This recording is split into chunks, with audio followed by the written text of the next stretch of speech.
pendek dalam Al-Quran. Surah yang paling pendek dalam Al-Quran. Itu 3 ayat. Ada 2 surah ataupun 3 surah yang ada 3 ayat. Pertama surah Al-Kawthar, yang kedua surah Al-As, yang ketiga surah Al-Ikhlas. Al-Kawthar 3 ayat, Al-As 3 ayat, Al-Ikhlas pun 3 ayat. Surah Al-Kawthar. Okey. Sorry, Al-Ikhlas 4 ayat, maafkan saya. So, 2 surah yang ada 3 ayat. Surah Al-As dengan surah Al-Kawthar. Okey, Al-Ikhlas 4 ayat bukan 3 ayat. Okey, muka surat 602. Muka surat 602. Surah Al-Kawthar, surah yang bawah sekali. Okey, surah yang bawah sekali. Okey, baca doa sikit. Bismillahirrahmanirrahim. Rabbi shrah li sadri wa yassir li amri. Wahlul 'uqdatam min lisani yafqahu qawli. Rabbi yassir wa la tu'assir wa tammim bil khair. Ya Fattah wa bika nasta'in. Subhanaka la ilma lana illa ma 'allamtana innaka antal alimul hakim. Allahumma anfa'na bima 'allamtana wa 'allimna ma yanfa'una wa zidna ilma walhamdulillahi rabbil alamin. Okey. Semua dah buka ya? Muka surat 602. Okey, surah bawah sekali, surah Al-Kawthar. Okey, kita akan bincang surah Al-Kawthar sebab minggu lepas kita dah berhenti surah Al-Ma'un. Kita dah habis menterjemahkan surah Al-Ma'un, jadi malam ni kita akan masuk surah Al-Kawthar. Al-Kawthar apa terjemah Al-Kawthar? Perkataan Al-Kawthar adalah berasal daripada perkataan kathir. Kathir tu banyak kan? Kathir tu banyak. Al-Kawthar pun sama juga, memberi makna banyak. Al-Kawthar memberi makna banyak. Surah ini adalah surah yang ke-108. Surah ini adalah surah yang ke-108. Maknanya daripada awal Al-Fatihah, Al-Baqarah, surah ini adalah surah yang ke-108. Surah ini dari sudut penurunan. Surah yang ke-15 diturunkan setelah surah Al-Adiyat. Yang ke-15 diturunkan setelah surah Al-Adiyat, iaitu Wal-Adiyati Dhabha kan. Jadi bila surah ni surah yang dikatakan surah awal, maknanya dia adalah surah Makkiyah. Walaupun ada sebahagian sahabat-sahabat mengatakan dia adalah surah Madaniyah. Walaupun ada sebahagian sahabat mengatakan dia adalah surah Madaniyah. Antaranya Hasan Basri, Ikrimah, Qatadah, mereka bertiga berpendapat surah ni adalah surah Madaniyah. Imam Ibnu Katsir juga berpendapat surah ini adalah surah Madaniyah, surah Madinah. Surah ini mengandungi 15 patah perkataan. 15 patah perkataan. 15 ke?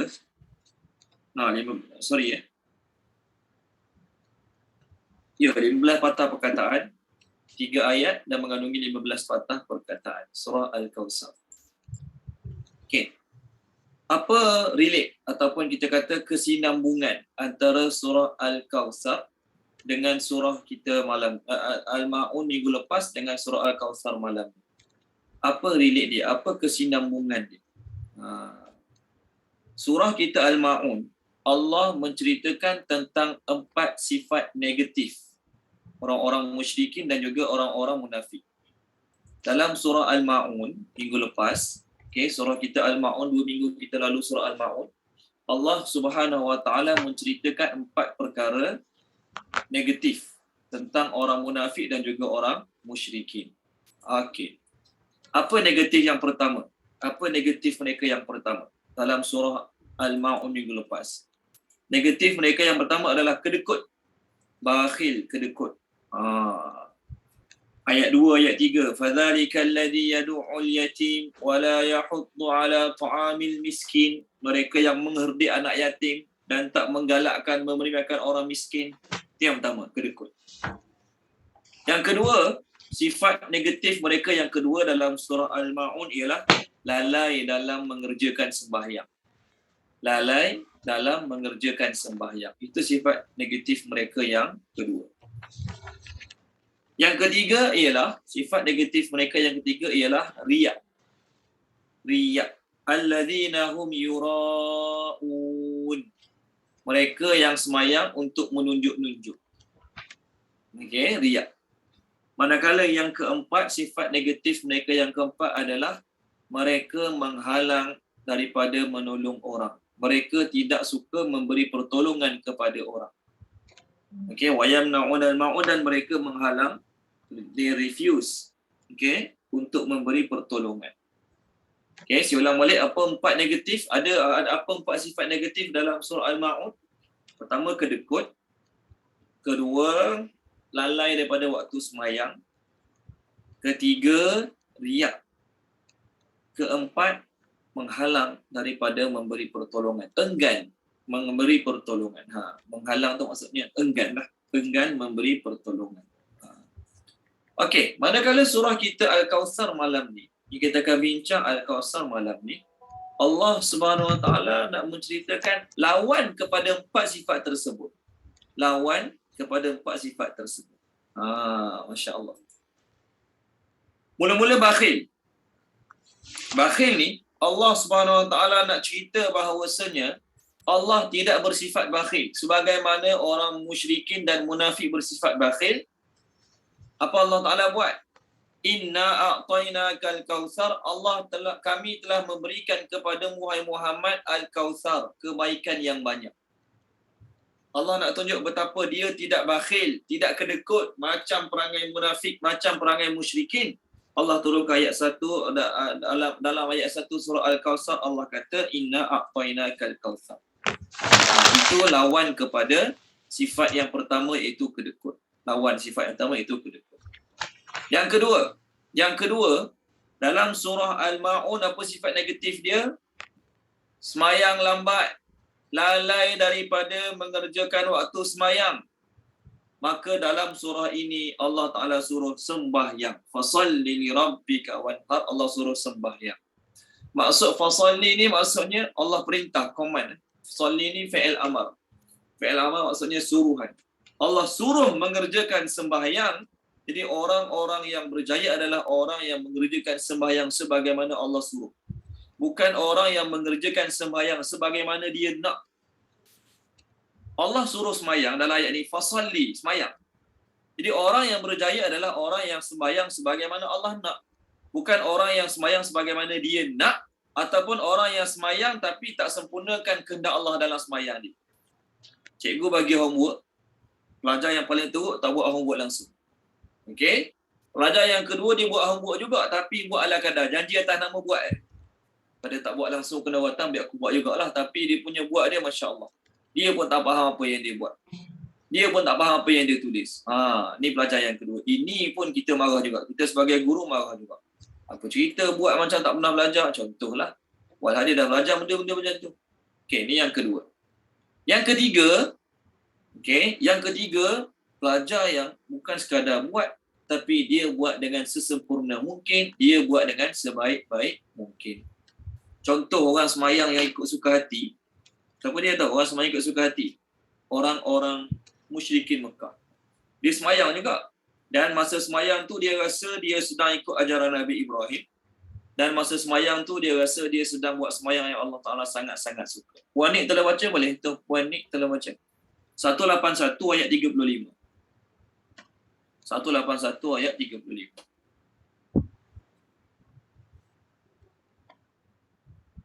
Bismillahirrahmanirrahim. Dan solat mereka di sekitar Baitullah itu tidak lain hanyalah siulan dan tepuk tangan. Maka rasakanlah azab disebabkan kekafiranmu itu. Semayang juga kat Baitullah orang musyrikin, tapi sambil bersiul-siul, sambil tepuk-tepuk tangan. Jadi walaupun mereka semayang, tapi bukan semayang sebagaimana Allah nak. Samalah juga, kita semayang Zuhur pukul 4 suku. Sebab apa? Asal 4.45, Zuhur boleh lagi 4 suku. Walaupun semayang kita sah, walaupun semayang kita dari sudut fiqahnya sah, tapi itu bukan semayang yang Allah nak. Semayang yang Allah nak ialah awal waktu yang diajarkan oleh Nabi SAW. Maka ayat kita ini, fasalli, semayang macam aku nak. Okey, baik. Yang ketiga, apa sifat negatif ketiga minggu lepas? Okey, riak. Betul kan? Riak. Semayang nak tunjuk kat orang. So hari ni, dalam surah kita hari ni, Allah Ta'ala cakap kat Nabi, fasalli li rabb. Semayanglah kerana Tuhanmu. Semayanglah untuk Tuhanmu. Bukan semayang untuk tunjuk kat orang. Bukan semayang untuk nak suruh orang panggil kita kaki solat, kaki surau, bukan. Jadi ini lawan bagi sifat yang ketiga, lepas. Okey. Manakala lawan bagi sifat yang keempat, apa sifat yang keempat? Sifat yang keempat, mereka enggan memberi pertolongan. Mereka enggan memberi pertolongan, enggan beri pinjam duit, enggan beri makanan. Maka dalam surah kita Allah suruh Nabi sembelih. Fasalli li rabbika wanhar. Wanhar tu sembelih. Apa maksud sembelih? Maksud sembelih kat sini, sembelih binatang bagi orang makan lah. Maksud sembelih kat sini, sembelih binatang bagi orang makan. Dan nahara ni adalah sembelih unta. Jadi sembelih unta, kambing, lembu, unta lah binatang yang paling besar, yang paling kita kata belanja besar untuk bagi orang lain makan. Okay, itu kita kata munasabah ataupun bahasa Melayu, bahasa Arab panggil munasabah, bahasa Inggeris panggil relate, kaitan antara surah Al-Ma'un dengan surah Al-Kautsar.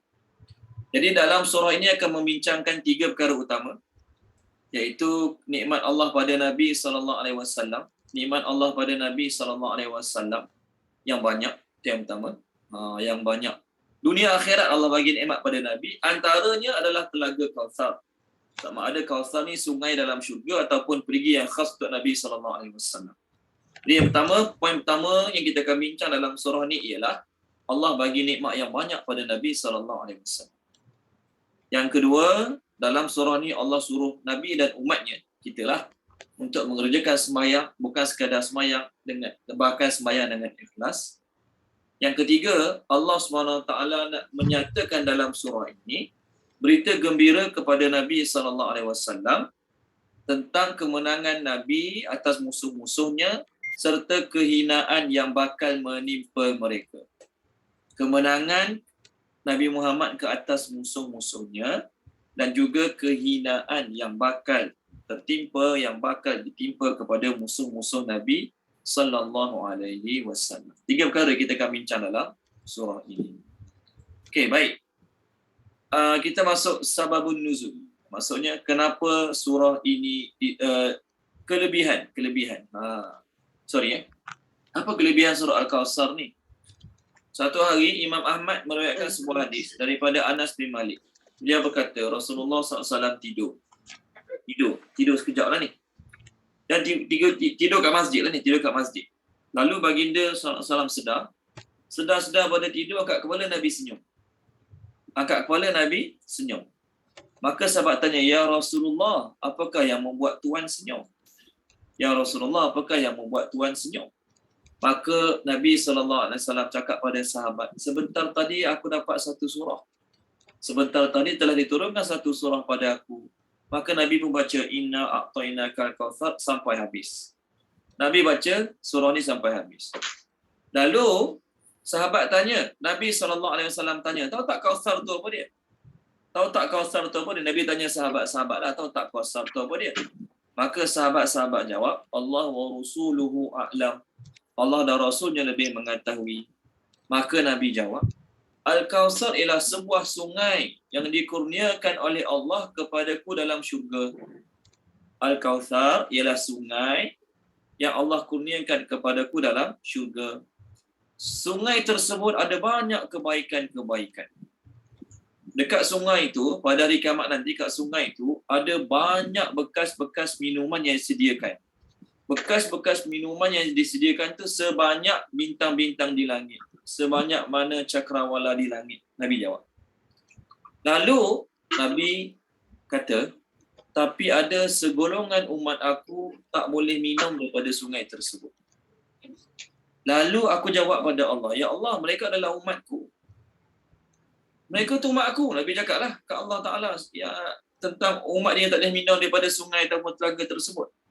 Maka Allah Ta'ala cakap pada Nabi SAW, "Sesungguhnya kamu tidak mengetahui apa yang berlaku selepas kamu." Ayat ini cerita pasal munafik, ayat ini cerita pasal orang murtad lepas kewafatan Nabi SAW. Boleh tak tengok surah Al-Ma'idah? Cerita lebih kurang macam ni lah. Tuan-tuan macam boleh tu, surah Al-Ma'idah, page akhir surah Al-Ma'idah.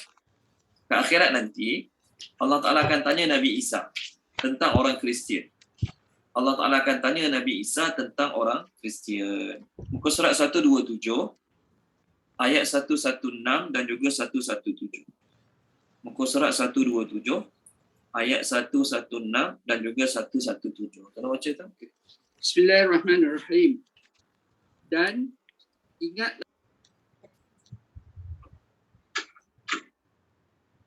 Sorry Tun, kena unmute kan Tun? Sorry. Oh, sorry. Okay, sorry. okay. Bismillahirrahmanirrahim.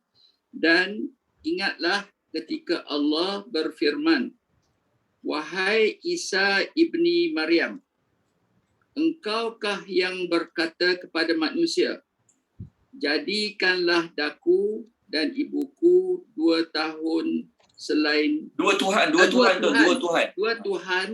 Jadikanlah daku dan ibuku 2 Tuhan selain dari Allah. Nabi Isa menjawab, Maha suci engkau, wahai Tuhan. Tidaklah layak bagiku mengatakan sesuatu yang aku tidak berhak mengatakan. Jika aku ada mengatakan, maka tentulah engkau telah mengetahuinya. Engkau mengetahui apa yang ada pada diriku. Sedangkan aku tidak mengetahui apa yang ada pada dirimu. Kerana sesungguhnya engkau jualah yang maha mengetahui perkara-perkara yang gaib. 117. Aku tidak mengatakan kepada mereka melainkan apa yang engkau perintahkan kepadaku mengatakannya, iaitu sembahlah kamu akan Allah, Tuhanku dan Tuhan kamu. Dan Allah adalah aku menjadi pengawas terhadap mereka dengan membenarkan yang benar dan menyalahkan yang salah, selama aku berada dalam kalangan mereka. Kemudian apabila engkau sempurnakan tempohku, menjadilah engkau sendiri yang mengawasi keadaan mereka, dan engkau jualah yang menjadi saksi atas tiap-tiap sesuatu. Okey, terima kasih tu. Apa yang saya nak sampaikan pada ayat ni? Yang saya nak sampaikan daripada 2 ayat yang Tuan baca untuk kita tadi. Ke akhirat nanti Allah tanya Nabi Isa soalan. Wahai Isa, engkau ke ataupun mak engkau ke yang suruh orang-orang sembah engkau? Orang sembah mak engkau sebagai Tuhan. Allah tanya ni depan orang Kristian. Tujuan dia nak buat orang Kristian rasa bersalah, rasa malu, rasa menyesal, rasa tak guna sangat. Maka panjang yang Tuan baca tadi, poin ayat terakhir. Apa jawapan Nabi Isa pada Allah? Ya Allah, masa aku ada bersama mereka, aku tahu apa mereka buat. Tapi lepas kau wafatkan aku, engkau lah pengawas mereka, aku tak tahu lah apa mereka buat lepas tu. Jadi masa Nabi Isa ada bersama mereka, Nabi Isa tak tahu pun ada orang sembah dia sebagai Tuhan. Masa Nabi Isa masih hidup, sebelum ni masa Nabi Isa bersama manusia sebelum ni, Nabi Isa tak tahu pun dia dianggap sebagai Tuhan. Dan Nabi Isa tak pernah pun suruh orang sembah dia sebagai Tuhan. Jadi ke akhirat nanti Allah Ta'ala tanya Nabi Isa, dan Allah Ta'ala maha mengetahui. Allah Ta'ala tanya Nabi Isa, tujuan nak buat orang Kristian rasa menyesal dan rasa rugi. Maka Nabi Isa jawab, ya Allah, masa aku ada bersama mereka, aku tahulah apa mereka buat. Tapi lepas aku dah tak ada, mana aku tahu apa mereka buat. Di Nabi Muhammad sama juga ke akhirat nanti. Allah Ta'ala akan tanya Nabi soalan yang sama. Daripada Imam Abu Daud. Daripada hadis ini diriwayatkan oleh Imam Abu Daud At-Tayalisi. Ibnu Abbas radhiyallahu anhu berkata, Nabi sallallahu alaihi wasallam bersabda, ya ayuhan nas, innakum mahsyuruna ila Allah hufatan uratan ghurlan. Nabi bersabda pada sahabat-sahabat ni, kamu semua nanti manusia akan dikumpulkan depan Allah dalam keadaan tidak pakai kasut, tidak beralas kaki, tidak berpakaian serta tidak berkhitan. Kemudian Nabi bacalah ayat kama bada'na awwala khalqin nu'idu, ayat dalam surah Al-Anbiya. Sebagaimana dulu kami ciptakan kamu tak ada alas kaki, tidak berpakaian, tidak berkhitan, macam itulah ke akhirat nanti. Kemudian Nabi kata wa inna awwalal khalaiqi yuksa yaumil qiyamah Ibrahim. Manusia pertama akan diberi pakaian pada hari kiamat adalah Nabi Ibrahim. Manusia pertama yang akan diberi pakaian pada hari kiamat ialah Nabi Ibrahim. Kita bangkit pada kubur nanti tak ada pakaian semua. Dan manusia pertama yang akan diberi pakaian ialah Nabi Ibrahim. Sebab Nabi Ibrahim lah orang yang pertama ditanggalkan pakaian dia kerana agama Allah. Sebelum mereka campak Nabi Ibrahim dalam api tu, mereka tanggalkan dulu pakaian dia. Kemudian Nabi SAW kata lagi, ke akhirat nanti akan dibawa beberapa orang lelaki. Nabi sebut beberapa orang lelaki lah, beberapa orang tu tak tahulah. Di kalangan umat aku. Lalu mereka dibawa ke sebelah kiri. Sebelah kiri maksudnya baik ke tak baik? Tak baiklah dibawa sebelah kiri. Maka Nabi kata, ashabi, ashabi, itu sahabat-sahabat saya, itu sahabat-sahabat saya, Nabi kata. Sebab masa hidup dulu Nabi tengok dia sembahyang bersama Nabi, kadang-kadang pergi pegang bersama Nabi, duduk dalam majlis Nabi. Jadi Nabi kata kat malaikat-malaikat, ashabi, mereka tu sahabat-sahabat aku. Maka dikatakan kepada Nabi SAW, apa Allah suruh malaikat cakap pada Nabi? Innaka la tadri ma ahdathu ba'daka. Sesungguhnya engkau tak tahu, wahai Muhammad, apa yang mereka buat setelah kewafatan engkau. Maka Nabi bersabda lagi, aku pun mengucapkan sebagaimana Nabi Isa cakap. Aku pun cakap pada Allah sebagaimana Nabi Isa cakap. Jadi Nabi pun baca ayat 117 ayat Al-Ma'idah yang Tun tolong baca untuk kita tadi. Maka terjemah ayat tu, aku menjadi saksi ke atas mereka selama mana aku bersama mereka. Jadi masa mereka hidup dengan aku tahu dia sebaik, aku tahu dia sembahyang, dia baik. Aku tahu dia puasa, dia baik. Aku tahu dia pergi perang aku, dia baik. Tapi lepas kau wafatkan aku, wahai Allah, engkau lah yang menjadi saksi pengawas terhadap perbuatan mereka. Maka Nabi baca sampai ayat tu, maka dikatakan pada Nabi Muhammad, Allah suruh malaikat kata pada Nabi Muhammad, inna haula'i lam yazalu murtaddina ala aqabihim munzu faraqtahum. Sesungguhnya mereka ini sentiasa orang-orang yang terus menjadi murtad setelah engkau meninggalkan mereka. Jadi nak ceritanya, masa hidup Nabi, dia macam orang Islam baguslah. Lepas Nabi wafat, dia murtad. Dia keluar pada agama Islam. Ada juga macam tu. Ada. Dia lah orang rugi sekali. Kalau dia mati sebagai orang Islam, dia tergolong golongan sahabat. Tapi dia murtad balik, tak dapat. Sebab tu hadis kita tadi tentang Telaga Kautsar ni, Nabi ingat semua umat dia dapat minum, tapi ada yang tak dapat minum. Antaranya apa dia? Orang yang murtad. Sebenarnya orang murtad ni Allah dah bagi hint kat Nabi dah sebenarnya. Allah dah bagi hint kat Nabi sebenarnya sebelum Nabi wafat tentang orang murtad. Tengok surah Maidah, boleh? Surah yang sama je. Ni sekadar cerita lah. Tapi sebab ada kaitan dengan Telaga Kautsar, kita masuk juga. Puan Oli, tolong baca Puan Oli surah Al-Maidah. Muka surat 117 ayat 54. Muka surat 117 ayat 54.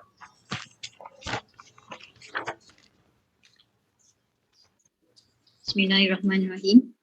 Wahai orang-orang yang beriman, barang siapa di antara kamu yang murtad dari agamanya, maka kelak Allah akan mendatangkan suatu kaum. Dia mencintai mereka dan mereka pun mencintainya dan bersikap lemah lembut terhadap orang-orang yang beriman. Tetapi bersikap tegas terhadap orang-orang kafir yang berjihad di jalan Allah dan yang tidak takut kepada celaan orang yang suka mencela. Itulah kurniaan Allah yang diberikannya kepada sesiapa yang dia kehendaki. Dan Allah maha luas pemberiannya lagi maha mengetahui. Allah tujukan ni pada siapa? Pada orang Islam tau. Sebab tu awal-awal lah kata, wahai orang yang beriman. Kalau ayat ini ditujukan pada munafik, Allah tak guna ya ayyuhallazina amanu. Allah sebut ya ayyuhan nas, wahai manusia. Tapi Allah nak bagi isyarat pada Nabi, lepas kau mati nanti akan ada orang Islam yang murtad. Jangan main-main. Lalu Allah gantikan orang Islam baru yang jauh lagi baik pada mereka. Sebab tu ke akhirat nanti, Nabi kata, ya Allah, mereka sahabat aku, sahabat aku, sahabat aku. Allah kata, ya Muhammad, kau tak tahu apa mereka buat lepas kau meninggal dunia. Lepas kau meninggal dunia, kau tak tahu apa mereka buat. Mereka jadi orang yang murtad. Jadi mereka ni adalah orang yang pertama di-reject. Orang yang pertama tak boleh meminum air daripada sungai Al-Kautsar ataupun Telaga Al-Kautsar. Imam Muslim meriwayatkan hadis yang lebih kurang sama daripada Anas bin Malik juga. Nabi SAW duduk dengan masjid bersama kami, tiba-tiba Nabi melelakkan mata. Nabi bangun, senyum. Kami tanya, ya Rasulullah, apa sebab Tuhan senyum? Maka Nabi SAW kata, tadi telah turun satu surah, iaitu Al-Kautsar. Nabi baca sampai habis. Nabi pun tanya sahabat, apa itu Al-Kautsar? Maka sahabat jawab, Allah dan Rasulnya lebih mengetahui. Maka Nabi bersabda, ia adalah sebuah sungai yang dijanjikan oleh Allah kepadaku dan mempunyai banyak kebaikan. Di situ ada tempat minum air yang dikunjungi oleh umatku pada hari kiamat. Bekas air yang Allah sediakan di sungai tersebut sebanyak bintang di langit. Tapi Nabi kata ada sebahagian umatku yang ditegah untuk meminumnya. Aku pun berkata, ya Tuhanku, mereka adalah ummati. Maka Allah menjawab, sesungguhnya engkau tidak mengetahui apa yang mereka buat setelah meninggalnya engkau. Jadi kalau ikut zahir hadis ni, orang-orang yang murtad lah. Sebabnya masa Nabi ada, Nabi kata dia umatku. Tapi lepas Nabi dah meninggal dunia, Nabi tak tahu mereka murtad. Jadi kalau ikut zahir hadis ni semata-mata, kita tak terlibat sebab kita tak hidup zaman Nabi. Betul kan? Kita tak hidup zaman Nabi, jadi kita tak terlibat lah. Tak. Sebenarnya orang-orang yang tidak mengamalkan agama dengan sempurna, ataupun amal agama tapi ikut cara dia sendiri, tak ikut cara Nabi, maka mereka juga akan terhalang, akan dihalang daripada minum di sungai ataupun telaga Al-Kautsar ini. Okey, baik. Sekarang kita masuk sababun nuzul. Kenapa surah ini Allah turunkan? Kenapa surah ini Allah turunkan? Dipanggil sababun nuzul ataupun asbabun nuzul. Imam Al-Bazzar meriwayatkan daripada Ibnu Abbas radhiyallahu anhu. Satu hari Ka'ab bin Ashraf datang ke Mekah. Ka'ab bin Ashraf datang ke Mekah. Dia ni orang Yahudi datang ke Mekah. Setelah dia dengar berita ada orang ngaku Nabi kat Mekah, maka dia rajin daripada Madinah, Yahudi Madinah, datang ke Mekah.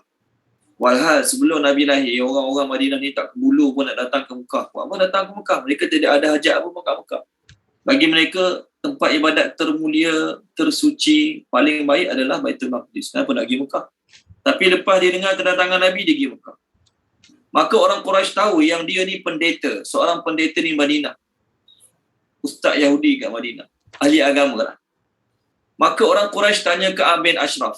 Jangan tertukar, ada seorang Yahudi nama Ka'ab Al-Ahbar. Ka'ab bin Al-Ahbar, dia ni masuk Islam. Dan dia jadi seorang Islam yang baik. Ka'ab bin Ashraf ni dia pemuka Yahudi. Dia pemuka Yahudi. Ada sahabat bunuh dia dengan cara macam mana tau? Ada sahabat bunuh dia. Ka'ab bin Ashraf ni lah sahabat, dia banyak cela Nabi, banyak kutuk Nabi. Sahabat yang bunuh dia, selupa nama dia sahabat tu. Sahabat tu cakap apa kat dia? Rambut awak ni wangi sangat lah, awak pakai minyak wangi apa? Dia pun sebutlah minyak wangi dia, maka sahabat tu kata, boleh tak saya nak cium rambut awak? Dia pun tunduk. Masa dia tunduk tu lah sahabat potong kepala dia. Tuan-tuan type je kat Google. Kisah kematian Ka'ab bin Ashraf. Kisah kematian Ka'ab bin Ashraf. Okey? Okey, baik. Jadi, bila dia datang ke Mekah, orang Mekah pun tanya dia. Oleh kerana dia ni pendeta agama Yahudi, orang tanya dia. Wahai Ka'ab, mana lagi baik? Ajaran kami ke ajaran Muhammad? Soalan dia. Mana lagi baik? Ajaran kami ke ajaran Muhammad? Maka Ka'ab bin Ashraf buat-buat tanya, apa ajaran kamu? Ka'ab bin Ashraf ni buat-buat tanya orang musyrikin Mekah. Maka orang Mekah pun cerita yang baik je lah. Kami melayan jemaah haji. Kami bagi minum air zam-zam. Kami beri makan jemaah haji. Kami menghubungkan silaturrahim. Lepas tu dia pun tanya, apa ajaran Nabi Muhammad? Apa ajaran Muhammad tu? Maka orang Mekah takkan nak cakap yang baik. Cakaplah yang tak baik. Dia memutuskan silaturrahim. Okey, dia memutuskan silaturahim, dia memisahkan seorang ayah dengan anak, seorang abah dengan adik. Maka Ka'ab bin Ashraf jawab apa tahu? Ka'ab bin Ashraf jawab, ajaran kamu lagi baik pada ajaran dia. Walhal dia Yahudi, dia lagi tahu siapa agama betul. Dulu sebelum Nabi Muhammad datang, mereka anggap orang Mekah ni orang jahil tak tahu apa. Mereka anggap orang Mekah ni orang yang tidak ada pedoman, tak ada pegangan hidup. Tapi lepas Nabi Muhammad datang, ajaran kamu betul, ajaran dia salah. Betul pula ajaran musuh dia. Okay, oleh kerana bermusuh dengan Nabi, jadi siapa yang musuh dengan Nabi adalah kawan baik saya. Enemy of my enemy is my friend. Kan? Ayat ni ada dalam surah An-Nisa, tak silap saya. Kalau baca boleh, Puan Izawan ni, surah An-Nisa. Ini kata-kata orang Yahudi pada orang musyrikin tentang orang Islam. Walhal dulu sebelum Nabi Muhammad datang, musyrikin dengan Yahudi ni berperang.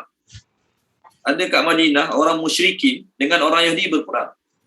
Tapi lepas Nabi Muhammad datang, ajaran awak betul, ajaran dia salah. Punya busuk hati, orang Yahudi. Muka surat 86, pengesahan ni muka surat 86, ayat 51. 51. Okey. Bismillahirrahmanirrahim. Apakah tidak engkau perhatikan kepada orang yang telah diberikan sebahagian daripada kitab, mereka percaya kepada jibti dan tagut, dan mereka berkata kepada orang kafir bahawa mereka lebih benar daripada orang yang mereka telah beriman jalan agama Islam. Orang Yahudi cakap pada orang kafir, cakap pada orang musyrikin Mekah, ajaran kamu lagi benar, jalan agama kamu lagi benar daripada jalan agama Islam. Tengok orang Yahudi punya jahat. Dia tahu Islam betul, dia tahu Nabi Muhammad betul, tapi bila Nabi Muhammad datang, bila Islam datang, dia cakap pada orang musyrikin Mekah, ajaran kamu lagi betul daripada ajaran Islam. So kalau kata ajaran musyrikin Mekah betul, joinlah ajaran tu.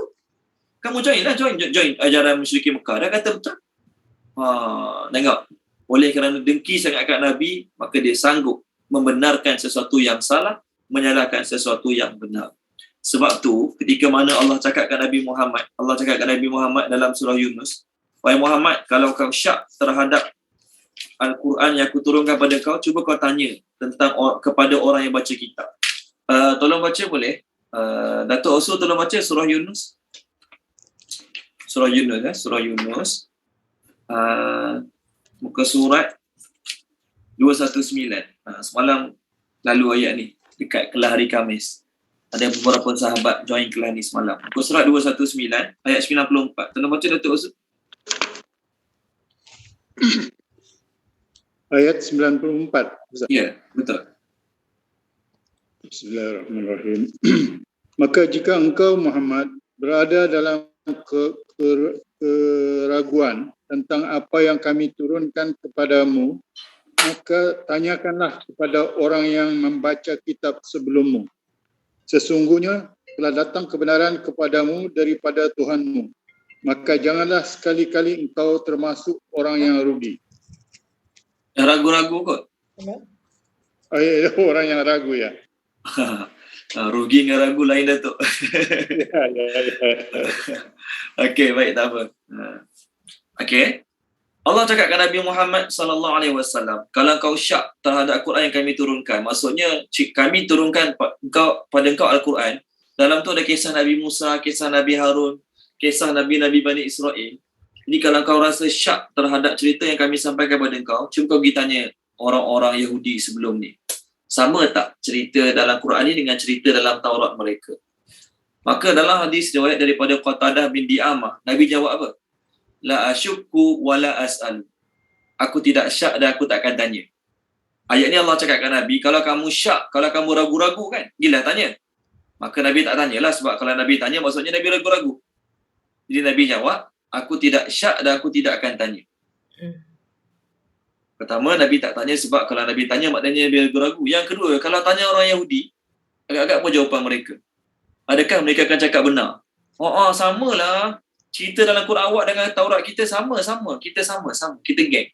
Jangan harap cakap macam tu. Dia akan putar, pusing. Dia nak tunjuk Quran kita salah, kitab dia saja yang betul. Okey, baik.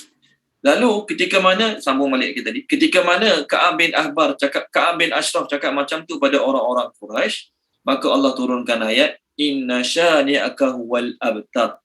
Orang yang membenci engkau wahai Muhammad, mereka lah al-abtar. Al-abtar ni ialah, maksud al-abtar kat sini ialah orang yang terputus. Mereka cakap Nabi ni telah terputus daripada kebaikan. Dulu orang Mekah baik. Orang Mekah ni dulu baik, bagi makan orang haji, jaga Kaabah, jaga tanggungjawab dekat Kaabah, pergi minum orang Jumaat haji. Mereka entertain orang datang buat haji. Tapi bila Nabi Muhammad datang, mereka dah tak macam tu lagi. Maka mereka cakap apa tahu? Nabi Muhammad ni orang yang telah terputus pada kebaikan. Dia penyebab orang Mekah dah tak jadi baik macam dulu. Maka Allah kata, sebenarnya wahai Muhammad, orang yang membenci engkau, mereka lah sebenarnya terputus daripada kebaikan. Termasuk al-abtar.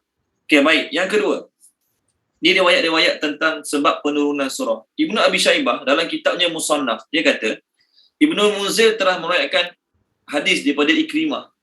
Setelah diturunkan wahyu pada Nabi Muhammad sallallahu alaihi wasallam, Maka orang-orang Quraisy kata kat Nabi, Muhammad adalah orang yang telah terputus berkat. Dia tu tak ada berkat sebab tu bawa ajaran baru. Dan dia tidak ada keturunan. Dia tidak ada keturunan berbanding kita.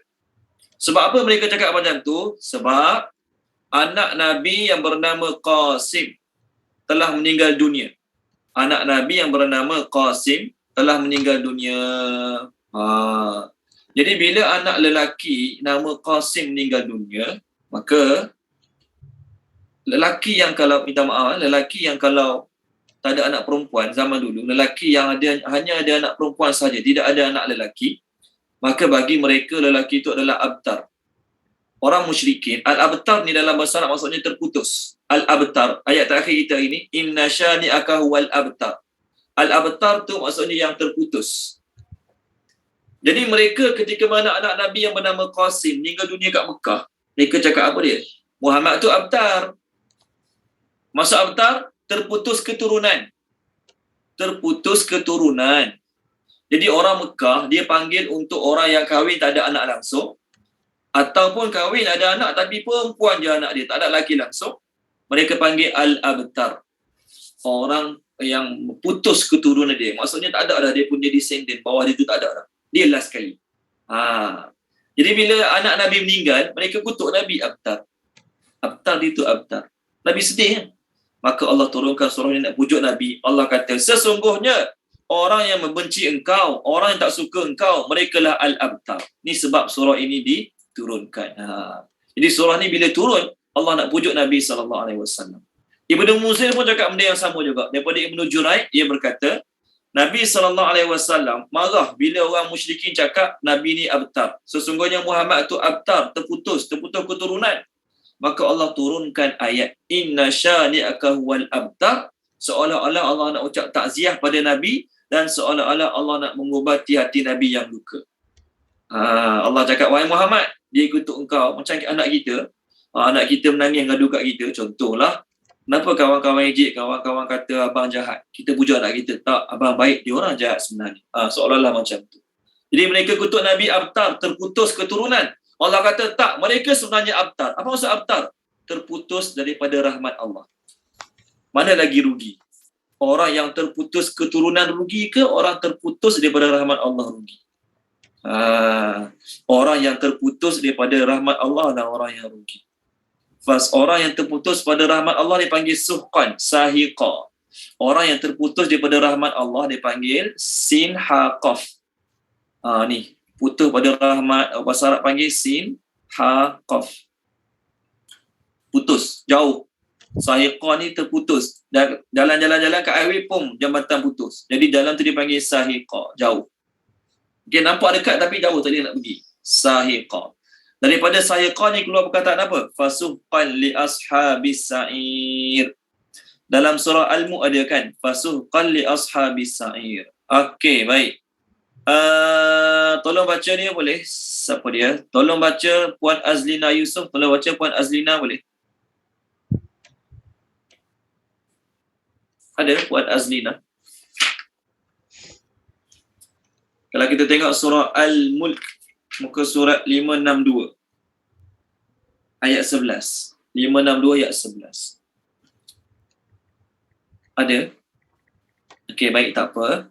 Tuan Haji Ishak Kasim tolong baca boleh? Tuan Haji Ishak Kasim. Maka mereka mengakui dosanya, tetapi jauhlah dari rahmat Allah bagi penghuni neraka yang menyala-nyala itu. Mereka lah abtar. Terima kasih Tuan Haji Ishak Kasim. Mereka lah abtar, sahiqa. Jauhlah daripada rahmat Allah. Kasih sayang Allah tak ada langsung. Memang mereka tak akan dapat. Itu sahiqa. Jadi mana lagi rugi? Mana lagi sengsara? Mana lagi binasa? Okey, orang-orang yang putus daripada rahmat Allah ataupun orang yang putus keturunan. Orang yang putus daripada rahmat Allah jauh lebih rugi berbanding orang yang putus keturunan. Nabi SAW, Allah Ta'ala buat anak-anak Nabi yang lelaki semuanya meninggal dunia semasa kecil. Maka keturunan Nabi diteruskan oleh anak Nabi yang perempuan. Okey, baik.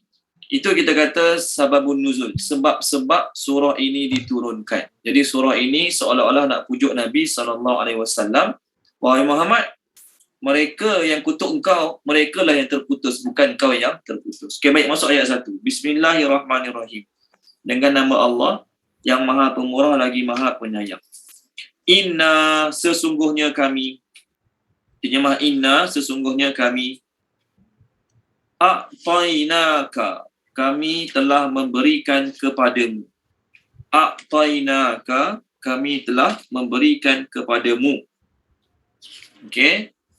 Al-Kautsar. Al-Kautsar ada dua terjemahan. Satu, kebaikan yang banyak. Satu terjemah Al-Kautsar, kebaikan yang banyak. Okey. Perkataan Al-Kautsar berasal daripada perkataan kasir. Kasir ni banyak. Kasirun, banyak. Okey. Kasir, banyak. Manakala Kautsar berasal daripada perkataan kebaikan yang banyak. Kasir ni banyak satu jenis. Manusia yang banyak, kasir. Binatang yang banyak, kasir. Manakala Kautsar ni apa maksud Kautsar? Banyak benda yang banyak. Banyak benda yang banyak. Dia banyak duit, kasir lah. Duit je lah banyak. Tapi dia banyak duit, banyak kereta, banyak rumah, banyak tanah, banyak benda dia banyak, tu panggil Kautsar. Maksudnya banyak benda yang dia banyak. Dia ni banyak duit je, contohlah, benda lain tak banyak sangat, dia panggil kasir. Tapi dia ni banyak duit, banyak tanah, banyak rumah, banyak kereta, banyak motor, banyak benda yang banyak dia ada, dia panggil Kautsar. Okey, baik. Itu satu. Yang kedua, terjemah Kautsar adalah Telaga Kautsar. Terjemah Kautsar adalah Telaga Kautsar. Okey, tak apa. Kita pergi pada ayat dulu. Tolong terjemahkan dia, Tuan Haji Rosli boleh ayat pertama kita. Terjemahkan Tuan Haji Rosli ayat pertama kita.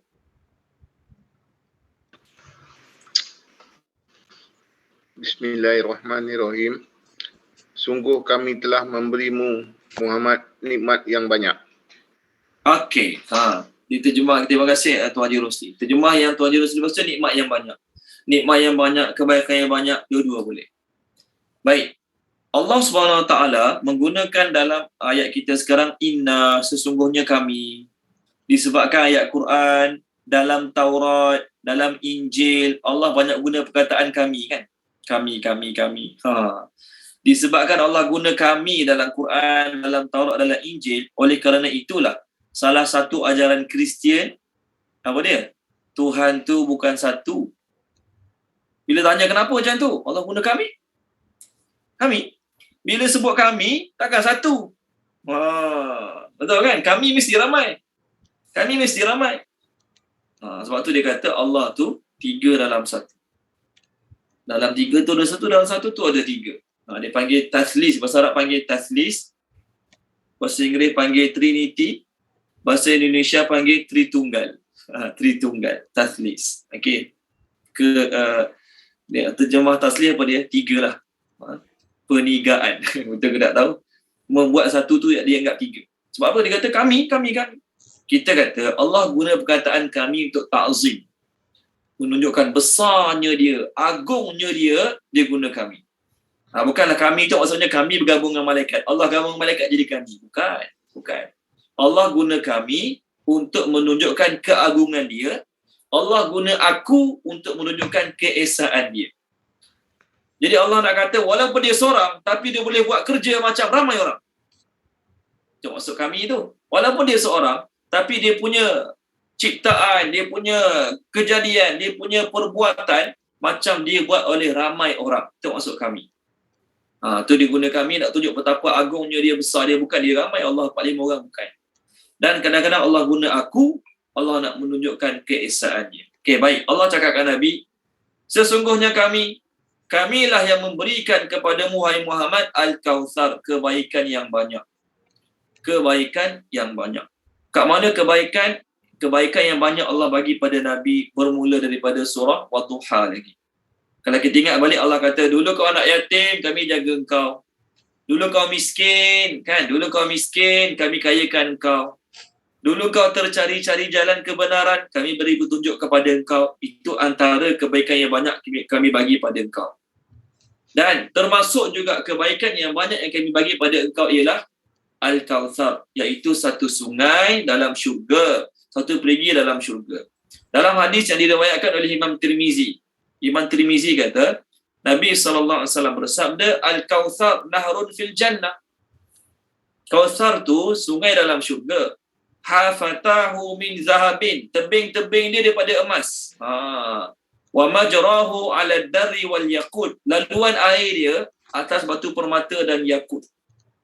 Laluan air dia atas batu permata dan yakut. Turbatuhu atyabu minal mis. Tanah dia, tanah yang duduk tepi-tepi sungai tu lebih harum daripada kasturi. Wa ma'uhu ahla minal asal. Air dia lagi manis daripada madu. Wa abyadu minas salji. Lebih putih daripada salji. Macam mana air dia, macam mana sungai dia, kita tak dapat nak bayangkan. Kita tak dapat nak bayangkan. Jadi mengikut hadis ini, Al-Kautsar adalah sungai. Hadis yang lain, Nabi SAW bersabda daripada Anas bin Malik, daripada Imam Ahmad, Nabi kata, dakhaltul jannah. Aku masuk syurga, Nabi kata. Fa idza ana binahrin hafatahu khiyamul lu'lu'i. Aku masuk syurga, aku tengok kat syurga ada satu telaga yang dipenuhi oleh mutiara-mutiara. Di keliling telaga tersebut ada mutiara-mutiara. Lalu apa kata Nabi? Fadarabtu biyadayya ila ma yajri fihi al-ma'. Aku pun tepuk air dengan tangan aku. Tepuk air mengalir dalam telaga tu, aku tepuk air. Fa idza miskun azfara. Tiba-tiba keluar minyak azfar daripada air sungai tersebut. Minyak azfar. Okey, wallahu a'lam minyak azfar macam mana. Qultu ma hadza ya Jibril. Nabi tanya Jibril, apa dia ni? Ni air apa ni? Sungai apa ni? Telaga apa ni? Maka Jibril jawab, hadzal kautsar alladhi a'takahu Allah azza wa jalla. Ini adalah kautsar yang diberikan oleh Allah azza wa jalla kepadamu. Hadis ni riwayat Imam Ahmad ada, daripada Imam Bukhari ada, daripada Imam Tirmizi pun ada. Jadi Al-Kautsar ada dua terjemah. Satu, kebaikan yang banyak. Yang kedua, Al-Kautsar memberi makna perigi ataupun telaga dalam syurga. Dan pengarang Tafsir Ibn Umar mengatakan kat akhirat nanti ada satu perigi khas untuk Nabi. Ada satu lagi sungai nama Al-Kautsar untuk umat Nabi SAW. Dan kedua-duanya ditunjukkan pada Nabi SAW. Satu perigi untuk Nabi saja, Al-Kautsar. Perigi khas untuk Nabi. Satu lagi untuk umat Nabi SAW yang kita akan dapat minum daripada sungai tersebut ataupun perigi tersebut. Okey, baik, apa pengajaran kita dapat daripada ayat 1 ni? Sebagai seorang ayah bersedih atas kematian anak, tu normal kan? Sebagai seorang ayah, dia akan bersedih atas kematian seorang anak, normal. Mana ada orang tak sedih? Yang Nabi marahnya, yang dicelanya adalah meronta-ronta, meratapi. Orang Arab ni bila mati anak, mati pasangan, mati mak ayah, dia punya tak boleh terima kematian, tampar-tampar pipi, koyak-koyak baju, lempang-lempang pipi sendiri. Tu yang tak boleh. Adapun anak meninggal dunia, ayah meninggal dunia, mak meninggal dunia, menangis sekadar keluar air mata, benda tu tidak menafikan redha. Benda tidak menafikan. Dia ni menangis tak redha. Mana dia cakap macam tu? Nabi pun menangis. Ketika mana kewafatan anak Nabi, Qasim, Nabi menangis. Kadang orang cakap, apa ni Nabi menangis, tak redha takdir ke? Menangis terhadap sesuatu kematian tidaklah menafikan sabar dan redha. Yang tak bolehnya meratap-ratap sampai koyak-koyak baju, tampar-tampar pipi, itu yang Nabi marah tu dia panggil niyahah, jerit-jerit tu tak boleh. Jadi pengajaran daripada ini ialah bila kita menghadapi sesuatu kecelakaan ataupun musibah, kita pujuk diri kita dengan mengatakan, aku hilang satu benda, tapi aku ada banyak lagi benda lain Allah bagi pada aku.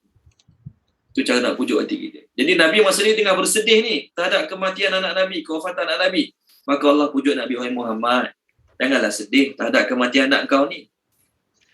Kau tak ingat ke? Banyak lagi kebaikan yang aku telah bagi kepada engkau. Jadi janganlah kita nak fikir benda yang dah tak ada je. Cuba fikir ke terhadap nikmat Allah bagi. Kita mungkin kehilangan seseorang, tapi kita Allah masih lagi bagi nyawa, Allah masih lagi bagi ahli keluarga yang lain, Allah masih lagi bagi tempat tinggal, Allah masih lagi bagi kenderaan, Allah masih lagi bagi wang ringgit, Allah masih bagi lagi kesihatan, banyak lagi nikmat yang lain yang Allah Ta'ala masih kekalkan pada kita. Kadang-kadang ada benda yang kita nak, kita tak dapat. Okay? Lalu Allah Ta'ala akan mengganti. Kita redha. Kita nak, apa kita nak, kita tak dapat, kita redha. Lalu Allah Ta'ala akan menggantikan dengan sesuatu yang lagi baik daripada apa yang kita nak. Nabi Ibrahim dia nak apa? Nabi Ibrahim dia nak sangat ayah dia masuk Islam. Nabi Ibrahim dia nak sangat ayah dia masuk Islam. Walaupun dia kekasih Allah, Allah tak terima kehendak dia. Tapi Allah ganti apa kat dia? Nabi Ibrahim.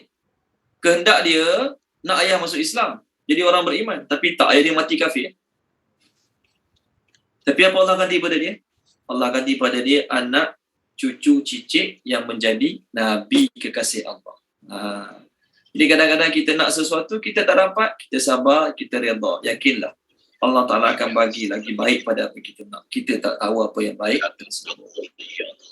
Boleh tak tengok surah surah Maryam? Bukan surah Maryam. Tolong baca dia, Puan Maisarah Mokhtar boleh? Puan Maisarah Mokhtar tolong baca. Ada tak? Boleh. Surat. Surah Maryam. Bila saya cari je. Surah Maryam. Ni kisah Nabi Ibrahim. Tapi pengajaran dalam hidup kita, kadang-kadang apa yang kita nak tak dapat ataupun apa yang ada Allah ambil. Sabar, redha, Allah akan ganti lagi baik. Muka surat kejap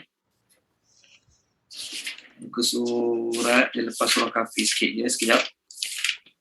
Okey, muka surat 308. 308, ayat 44 sampai 51. Panjang sikit lah, 44 sampai 51. 308 dan 44, okey. Bismillahirrahmanirrahim. Wahai ayahku, janganlah engkau menyembah syaitan. Sungguh syaitan itu durhaka kepada Tuhan yang Maha Pengasih. Tuan Haji Salahuddin tolong mute-kan boleh? Tuan Haji Salahuddin. Ya, sorry. Okey, 45. Wahai ayahku, aku sungguh khawatir engkau akan ditimpa azab dari Tuhan yang Maha Pengasih sehingga engkau menjadi teman bagi syaitan. 46. Dia, ayahnya berkata, bencikah engkau kepada Tuhan-Tuhanku, wahai Ibrahim? Jika engkau tidak berhenti, pasti engkau akan kurjam. Maka tinggalkanlah aku untuk waktu yang lama. 47. Dia, Ibrahim berkata, semoga keselamatan dilimpahkan kepadamu. Aku akan memohonkan keampunan bagimu kepada Tuhanku. Sesungguhnya dia sangat baik kepadaku. 48. Dan aku akan menjauhkan diri darimu dan dari apa yang engkau sembah selain Allah. Dan aku akan berdoa kepada Tuhanku. Mudah-mudahan aku tidak akan kecewa dengan berdoa kepada Tuhanku. Lepas tu 49. Maka ketika dia Ibrahim sudah menjauhkan diri dari mereka dan dari apa yang mereka sembah selain Allah, kami anugerahkan kepadanya Ishak dan Yakub. Dan masing-masing kami angkat menjadi Nabi. 50. Dan kami anugerahkan kepada mereka sebahagian dari rahmat kami dan kami jadikan mereka buah tutur yang baik dan mulia. Okey. Ya, cukup Puan, cukup. Tu dia. Terima kasih Puan Maisarah. Panjang ayat dia kan. Jadi Nabi Ibrahim nak ayah dia beriman, tapi Allah tak tunaikan kehendak dia, dia mati kafir. Dia seorang khalilullah, orang dekat dengan Allah. Tapi Allah Ta'ala tak tunaikan permintaan dia, ayah dia mati kafir. Tapi Allah ganti apa? Allah ganti anak, cucu, cicit. Jadi para Nabi, bukan sekadar para Nabi, bahkan jadi buah tutur yang baik. Semua agama, Islam, Yahudi, Nasrani, terima Nabi Ishak, terima Nabi Yakub. Betul kan? Orang Yahudi takkan kutuk Nabi Ishak, orang Yahudi takkan kutuk Nabi Yakub. Mereka hanya kutuk Nabi Muhammad dengan Nabi Ismail je. Mereka kutuk Nabi Muhammad dan Nabi Ismail. Dia kata Nabi Ismail ni anak gundik. Anak gundik Nabi Ismail ni, itu kata-kata orang Yahudi. Sama juga, mak kepada Maryam. Siapa nama mak Maryam? Siapa nama mak kepada Maryam? Nama mak kepada Maryam adalah Hannah binti Fakuz. Hannah. Mak Saleh banyak nama Hannah kan. Apa yang Hannah doa? Hannah doa nak anak lelaki. Hannah ni dia berdoa nak anak lelaki. Apa tujuan dia? Agar anak lelaki ni boleh jadi imam, boleh jadi pemimpin, boleh ajar agama pada semua orang. Kalau anak perempuan ni terhad, ada tempat-tempat tak boleh masuk, time dia uzur. Ada orang tak boleh jumpa, time bersendirian. Tapi kalau anak dia lelaki, boleh jadi ketua, boleh jadi imam. Tengok surah Ali Imran. Okey, apa doa Hannah binti Fakuz. Nama dia tak ada. Sebab dalam surah tu nama keluarga Imran kan. Muka surat sekejap, saya cari muka suratnya. Muka surat 54. Tolong baca Tuan Faizi boleh? Tuan Faizi, muka surat 54. Ayat 35-36. Boleh. Bismillahirrahmanirrahim. Ingatlah ketika isteri Imran berkata, Tuhanku, sesungguhnya aku nazarkan kepadamu anak yang ada dalam kandunganku sebagai seorang yang bebas dari segala urusan dunia untuk berkhidmat kepadamu semata-mata. maka terimalah nazarku. Sesungguhnya engkaulah yang maha mendengar lagi maha mengetahui. Terus 36. Maka apabila ia melahirkannya, berkatalah ia, wahai Tuhanku, sesungguhnya aku telah melahirkan seorang anak perempuan, sedang yang aku harap-harapkan ialah anak lelaki. Dan Allah memang mengetahui akan apa yang dilahirkannya itu. Dan memanglah tidak sama anak lelaki dengan anak perempuan. Dan bahawasanya aku telah menamakan Maryam dan aku melindungi dia dengan peliharaanmu. Demikian juga zuriat keturunannya dari godaan syaitan yang kena rejam, yang dikutuk dan disingkirkan. okey, terima kasih Tuan Faizi. Jadi Hanah binti Bakus nak anak apa? Nak anak lelaki. Maksud merdeka tadi, Tuan Faizi dia baca merdeka tadi, maksud merdeka tu ialah dedicate to serve you. Dia kata, maksudnya anak dia tu nak bagi full time untuk agama. Kita sekarang ada kerja kita masing-masing, ada kerja yang masing-masing, part time jadi imam, part time jadi bilal, contohlah. Tapi tak, anak dia ni nak bagi full time untuk agama. Dia nak wakafkan anak dia full time untuk agama, merdeka daripada sebarang urusan duniawi. Itu niat Hanah binti Bakus. Allah terima tak? Allah tak terima. Allah bagi anak perempuan. Jadi anak perempuan susah, takkan jadi imam kot, takkan jadi ketua Baitul Maqdis kot. Tapi dia redha, dia sabar, apa Allah bagi? Daripada anak perempuan dia tu, Allah bagi seorang anak jadi Nabi. Nabi Isa AS. Jadi kita kadang-kadang doa, ya Allah berilah anak aku soleh. Seorang rambut tak jadi soleh, jadi pelik ada. Ya Allah beri anak aku jadi ustaz, jadi alim, jadi ulama, jadi hafiz Quran. Tengok-tengok Allah tak terima doa kita. Sabar, redha, yakinlah Allah tetap akan bagi kebaikan. Mungkin anak-anak kita Allah tak pilih jadi orang alim, jadi orang soleh, orang warak. Tapi cucu kita, cicit kita, Allah akan pilih jadi orang terbaik. Allah akan pilih jadi orang yang memimpin umat. Yang pentingnya, janganlah kita rasa sedih, janganlah kita rasa kecewa terhadap kebaikan yang kita tak dapat. Kerana yakinlah, Allah Ta'ala akan bagi banyak lagi kebaikan yang kita tak perasan, yang kita tak tahu yang Allah Ta'ala akan bagi pada kita di masa akan datang. Jadi dalam ayat ni Allah tahu Nabi sedih kematian anak Nabi, kewafatan anak Nabi. Tapi Allah cakap, wahai Muhammad, jangan sedih. Kami sebelum ni dah bagi kau banyak kebaikan dan juga kami akan bagi kau banyak lagi kebaikan. Salah satunya adalah Al-Kautsar dalam syurga. Okey, baik, masuk ayat seterusnya, ayat 2. Fa maka, sama ayat 2. Fa maka, salli sembahyanglah. Salli ni perintah. Salli sembahyanglah. Okey. Kalau nak suruh seorang sembahyang, salli. Kalau nak suruh ramai sembahyang, sallu. Okey. Kalau nak suruh perempuan sembahyang, tambah ya belakang. Salli, panjang sikit je. Fa maka salli sembahyanglah li rabbika, kerana Tuhan. Li rabbika terjemah dia kerana Tuhanmu. Wa dan inhar sembelihlah. Inhar sembelihlah. Sembelihlah. Inhar sembelihlah. Allah suruh sembelih. Okey. Tolong baca Puan Rafidah Abdul Ghani, tolong baca boleh Puan Rafidah ayat kita, ayat nombor 2 ni. Bismillahirrahmanirrahim. Maka sembahyanglah kerana Tuhanmu dan sembelihlah. Okey, baik. Terima kasih Puan Rafidah. Sama. Jadi Allah Ta'ala nak beritahu Nabi khasnya dan pada kita umumnya. Bila Allah SWT bagi banyak nikmat pada kamu, apa kamu kena buat? Apa kamu kena buat bila Allah bagi banyak nikmat pada kamu? Kena syukur. Kena bersyukur.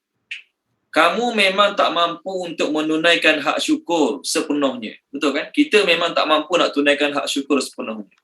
Saya lupa dah nama ulama' ni, saya lupa nama dia. Tapi bagus penerangan dia. Kata apa dia? Manusia ni, kalau lahir keluar pada perut ibu, terus orang bersyukur. Terus jadi orang bersyukur lah. Ucap Alhamdulillah, sokmo tak berhenti, semayang, ibadat tak berhenti, sampai mati.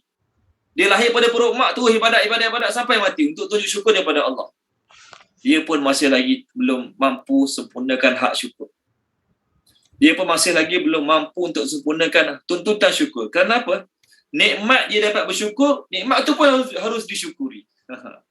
Nikmat dia dapat bersyukur itu pun harus dia disyukuri. Sebab tu kita masuk syurga dengan rahmat Allah, bukan dengan ibadat kita. Kalau Allah nak tuntut satu-satu nikmat dia bagi pada kita, tak layak kita nak bayar dengan semayang kita yang tak seberapa. Tak layak kita nak bayar dengan puasa kita yang tak seberapa. Kita masuk syurga dengan rahmat Allah Subhanahu wa taala. Jadi dalam ayat ni, tengok ayat ni Allah kata, kami bagi banyak kebaikan padamu, maka semayanglah. Jadi dua pengajaran kita dapat pada ayat ni.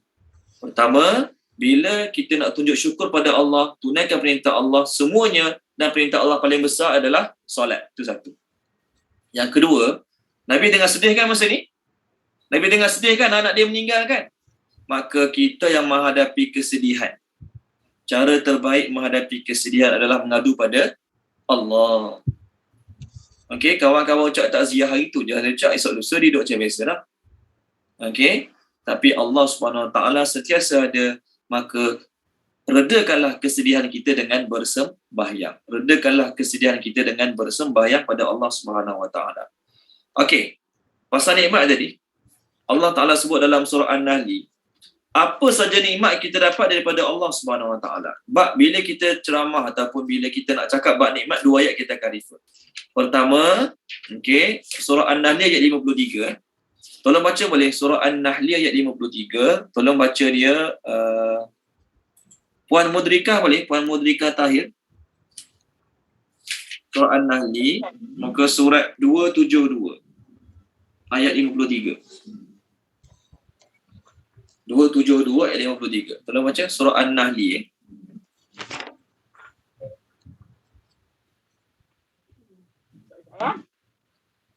272 ayat 53. Bismillahirrahmanirrahim. Dan segala nikmat yang ada padamu datangnya daripada Allah. Kemudian apabila kamu ditimpa kesengsaraan, maka kepadanya lah kamu meminta pertolongan. Okey, terima kasih Puan Mudrika. Poin saya mula-mula tu. Apa saja nikmat pada kamu, semua daripada Allah. Walaupun suami yang bagi, mak yang bagi, bos yang bagi, majikan yang bagi, saya kerja sendiri, saya berniaga sendiri, macam-macam lah kita punya kata-kata kan. Tapi ni hakikatnya. Semua nikmat yang datang daripada Allah Subhanahu Wa Taala. Sebab tu Allah cakap kat Nabi, kami yang memberi kepadamu kebaikan yang banyak. Walaupun Nabi dilindungi oleh Abu Talib. Masa kat Mekah, orang Mekah nak buat macam-macam kat Nabi. Tapi Nabi dilindungi oleh Abu Talib. Sebab Abu Talib adalah orang tak boleh bunuh Nabi, orang tak boleh nak kacau Nabi. Maka Allah kata, walaupun Abu Talib jaga engkau, tapi sebenarnya kamilah yang memberi kebaikan-kebaikan tersebut pada engkau. Jadi orang yang kata, rezeki dia, bos dia yang bagi. Rezeki dia, majikan dia yang bagi. Rezeki dia sebab dia pandai berniaga sendiri. Rezeki dia sebab dia pandai bercucuk tanam sendiri. Maka orang ini adalah orang yang tak yakin Allah yang bagi rezeki pada diri dia. Orang ini adalah orang yang tak yakin Allah bagi rezeki pada diri dia. Allah yang bagi rezeki. Kita tak boleh kata, ya betul, majikan bagi gaji, bos bagi gaji, betul, itu betul. Hakikatnya siapa yang bagi? Allah. Ada tak orang kerja dengan majikan tak bayar gaji? Banyak je hari ni. Okay? Banyak je orang kerja dengan majikan tak bayar gaji. Tangguh gaji 4-5 bulan lalat berhenti, tak dapat gaji apa pun. Oh, saya dapat gaji sebab saya berniaga lah. Saya dapat gaji sebab saya berniaga lah. Ada tak orang berniaga tak dapat gaji, tak dapat income, tak dapat untung? Ada, banyak. Ini satu analogi, ini cerita ni direka. Cerita ini direka untuk memahamkan yang bagi rezeki itu Allah dan betapa hina dan jahilnya orang yang tak yakin Allah pembagi rezeki, pemberi rezeki. Ni cerita ni direka, ni ulama-ulama India Pakistan reka cerita ni untuk meyakinkan, untuk memberi analogi betapa Allah yang bagi rezeki dan betapa hina dan jahilnya orang yang tak anggap Allah bagi rezeki. Bukanlah maksud kita hari ni, awak kerja apa? Allah bagi rezeki, Allah bagi rezeki. Tak, kita kerja macam biasa, dapat gaji macam biasa, niaga macam biasa, kerja macam biasa. Kalau cucuk tanam macam biasa. Kalau niaga macam biasa. Baik, analogi ni macam ni. Ada satu orang, dia pergi rumah kawan dia. Tuan rumah dah pesan pada isteri dia. Tuan rumah kata pada isteri dia, nanti kalau kawan saya datang, rumah orang zaman dulu ada tabir. Rumah zaman dulu ada tabir, ada tirai tabir kan. Jadi dia pesan pada isteri dia, nanti kalau kawan saya datang, saya tepuk tangan, buat isyarat tepuk tangan. Jadi bila saya isyarat tepuk tangan, awak hulurlah makanan di sebalik tabir ni. Hulurlah makanan dalam talam ke, dalam pinggan ke, sebalik tabir ni. Okey. Lalu kawan dia pun datang, dia pun isyarat pada rumah dia tepuk tangan. Maka keluarlah makanan di sebalik tabir tersebut. Maka kawan dia kata apa? Hebat langsir rumah awak ni. Hebat langsir rumah awak ni. Oh, kenapa hebat? Tepuk tangan keluar makanan. Tepuk tangan keluar makanan. Hebat sungguh langsir rumah awak ni. Oh, dia pun tanya, awak beli kat mana langsir ni? Boleh, kerana cerita ni cerita rekaan, saya pun boleh tambah-tambah suka hati saya. Beli kat nilai 3. Dia pun kata beli kat nilai 3 contoh. Orang tu pun pergi carilah langsir yang sama, saiz yang sama, dinaikkan kat nilai 3. Dia pun beli langsir yang sama, balik pasang kat rumah dia. Pasang kat rumah dia. Dah siap pasang langsir, dia tepuk tangan. Tak keluar makanan. Macam mana boleh tak keluar makanan? Aku beli langsir yang sama, kat tempat yang sama, token yang sama, harga yang sama. Tapi kalau aku tepuk tangan, keluar makanan balik langsir dia. Aku tepuk makanan, tak keluar makanan. Apa masalah langsir aku ni? Cerdik tak dia tu? Tak cerdik langsung lah kan. Ni cerita ni direka. Bagus lah. Orang-orang India Pakistan ni hebat dalam buat analogi. Sebab tu banyak lawyer-lawyer India Pakistan. Setuju tak Tun? So, orang India ni hebat dalam buat jadi lawyer dia, tapi memang mereka hebat dalam buat analogi ni. Tengok Dr. Zakir Naik punya analogi pun hebat juga, Masya Allah. Jadi dia kata, macam itulah juga orang yang dia yakin, dia berniaga, kaya, berjaya, aku pun kalau berniaga, mesti kaya berjaya juga. Tengok orang buka kedai makan, aku pun buka kedai makan juga. Tengok-tengok dia buka kedai makan jadi, kita buka kedai makan tak jadi. Ustaz tu kaya lah sebab dia jual produk kesihatan. Aku pun nak jual produk kesihatan jugalah. Produk yang sama. Brand yang sama. Ustaz tu berniaga menjadi, kita berniaga tak jadi. Sebab apa? Bukan perniagaan yang bagi orang tu kaya. Di sebalik perniagaan tu ada Allah yang bagi dia kaya. Jadi orang yang yakin, perniagaanlah confirm boleh bagi kaya. Pertanianlah confirm boleh bagi aku kaya. Apa lagi? Orang tu sama macam orang yang cari langsir kat nilai 3 tadi. Dengan harapan tepuk tangan keluar makanan. Jadi kita hari ni, kerja macam biasa, terima kasihlah pada bos yang bayar gaji, majikan yang bayar gaji, terima kasih. Tapi yakinlah, hakikat yang bagi gaji siapa dia? Allah. Ada je orang ini kerja dengan syarikat besar-besar, syarikat yang besar-besar, gah namanya, tapi tak dia bayar gaji. Ada je ini. Betul tak? Syarikat besar nama gah tapi tak bayar gaji. Oleh kerana itu, Allah Ta'ala cakap dalam ayat 53 surah An-Nahl ni, apa saja nikmat yang datang pada kamu, hakikatnya daripada Allah. Orang yang tak nampak Allah dalam memberi rezeki, orang yang tak nampak Allah dalam buat rezeki ni, dia sama macam anak yang duduk asrama. Anak duduk asrama zaman dulu lah ni. Zaman sekarang kita duit transfer je, dengan zaman dulu orang mak ayah kirim duit melalui postman ni, contoh lah. Jadi anak dia duduk asrama, mak dia kirim duit, buat dalam buku, buat dalam surat, hantar kat sekolah. Jadi bila postman hantar duit yang dalam buku tu, dia tengok duit dalam buku, dia peluk postman. Terima kasihlah abang postman hantar kat saya. Kalau abang postman tak hantar kat saya, ke bulu saya bulan ni. Okey, postman pun cakap terima kasih kat dia balik. Dia pun menghargai postman, dah sampai situ saja. Terima kasih dia. Tak sampai pada mak dia terima kasih dia. Pelik tak anak ni tadi? Patutnya pada siapa dia terima kasih banyak? Mak dia ke postman? Mak dia ke postman, dia kena terima kasih banyak. Mak dia lah. Dia kena call mak dia setengah jam cakap terima kasih kat mak dia. Baru betul dia bagi mak dia. Postman, terima kasih cukup lah, sekali dua dah selesai lah. Jadi orang yang dia rasa majikan dia lah yang bagi gaji dia, Allah tak nampak langsung. Perniagaan lah yang bagi rezeki dia, Allah tak nampak langsung. Maka dia sama macam pelajar tadi yang hanya menghargai postman. Dia tak hargai mak dia yang sebenarnya yang kirim duit daripada kampung untuk dirinya. Ini analogi-analogi untuk tunjuk kita manusia ni ada sifat terima kasih, tapi tak sampai pada Allah kebanyakan. Hanya sampai pada majikan kita, ataupun kalau kita anak-anak sampai mak ayah kita saja. Tak nampak Allah. Allah yang bagi rezeki. Walau bagaimanapun janganlah pula tak terima kasih pada orang. Okey, bos bagi gaji, tak terima kasih pun. Kenapa tak terima kasih? Hakikatnya Allah bos. Bos tak ada apa pun Allah bagi rezeki pada saya. Salah juga macam tu.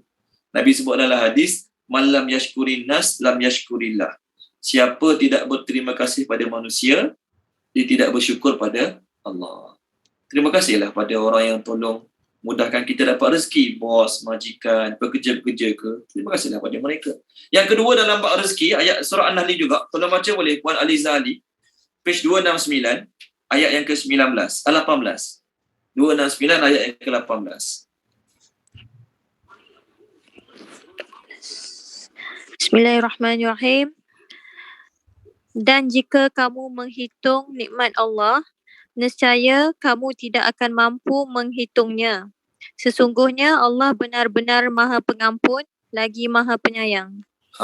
Tengok Allah kata. Terima kasih puan.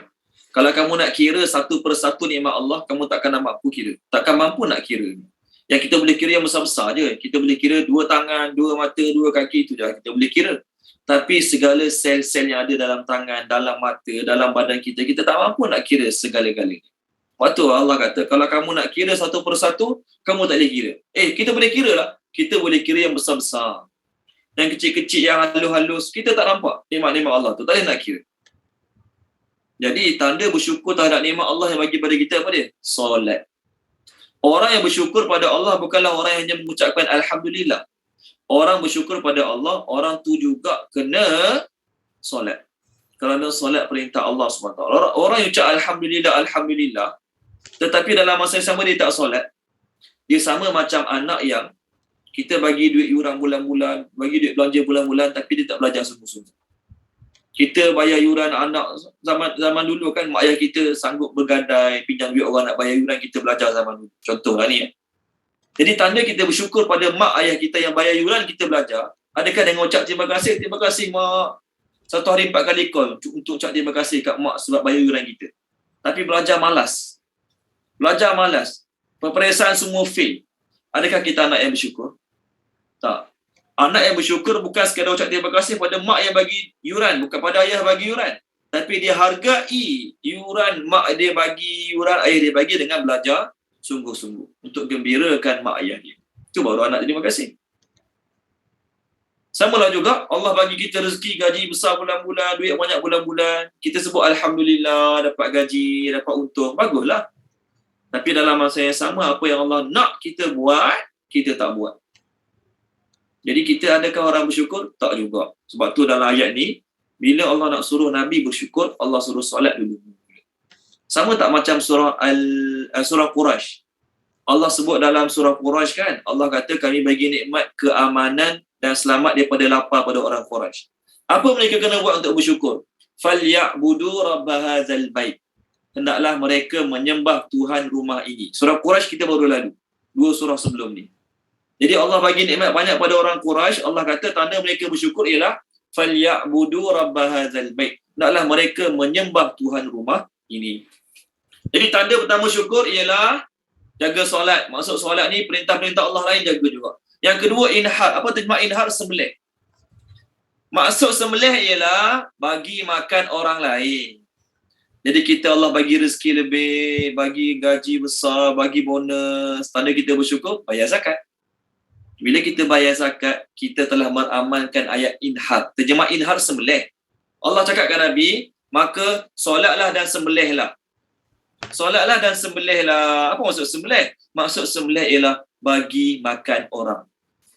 Bagi makan pada orang lain. Jadi tanda kita syukur pada Allah, kita jaga semayang, kita puasa, tapi kedekut. Kedekut. Orang yang kedekut pun tak beramal dengan ayat ini, tidak capai tahap syukur yang sebenar. Orang bersyukur bukan sekadar jaga semayang, tapi dia juga tunaikan hak terhadap orang lain. Yang wajibnya zakat dan nafkah. Yang sunatnya sedekah-sedekah sunat yang lain, ceriti-ceriti derma-derma yang lain. Orang tu telah beramal. Baik. Allah sebut inhar. Saya nak beritahu dalam ayat ni Allah nak beritahu, Allah nak galakkan kita bagi makan orang yang terbaik. Itu point dia. Allah nak galakkan, point saya sekarang ialah Allah nak galakkan, Allah nak encourage kita bagi makan orang yang terbaik. Macam mana cara dia? Tengok ulama-ulama kupas. Ni kupasan daripada ulama, bukan daripada saya sendiri. Saya baca, saya nukilkan daripada tuan-tuan sahaja. Sembelih dalam bahasa Arab ada 5 perkataan. Sembelih dalam bahasa Arab ada 5 perkataan.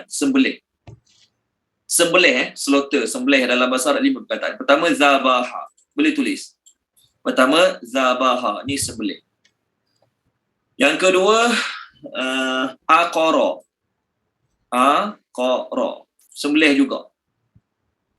Yang ketiga, ayat kita sekarang, nahara. Kebanyakan kita dah pergi haji kan? Kalau kita belajar bab haji, ada hari nahar. Kan? Ada hari nahar. Hari apa hari nahar? Kalau bab haji, hari apa hari nahar? Hari 10, 11, 12. Hari 10, 11, 12 Zulhijjah. Dipanggil hari nahar. Apa maksud hari nahar? Hari sembelih kan? Hari tu boleh sembelih. Hari pertama, kedua, ketiga, keempat boleh sembelih. Okey. Ni tiga sembelih dalam bahasa Arab. Ada dua lagi. Zai, kaf, ya. Sembelih juga. Zakka. Satu lagi. Ahalla. Tengok kaya bahasa Arab. Ada 5 perkataan sembelih dalam bahasa Arab. Ada 5 perkataan sembelih dalam bahasa Arab. Zabaha, sembelih binatang-binatang ataupun sembelih orang. Tak kisahlah. Sembelih binatang-binatang ataupun sembelih orang dipanggil zabaha. Ni umum. Sembelih orang zabaha, sembelih binatang pun zabaha. Tengok sembelih orang dulu, boleh tak? Zabaha, sembelih orang. Semua buka surah Al-Baqarah. Boleh tak? Ni Bani Israel disembelih oleh orang-orang Fir'aun. Muka surat 8. Tuan Haji Salahuddin tolong baca boleh? Tuan Haji Salahuddin muka surat 8 ayat atas sekali. Tuan Haji Salahuddin ada?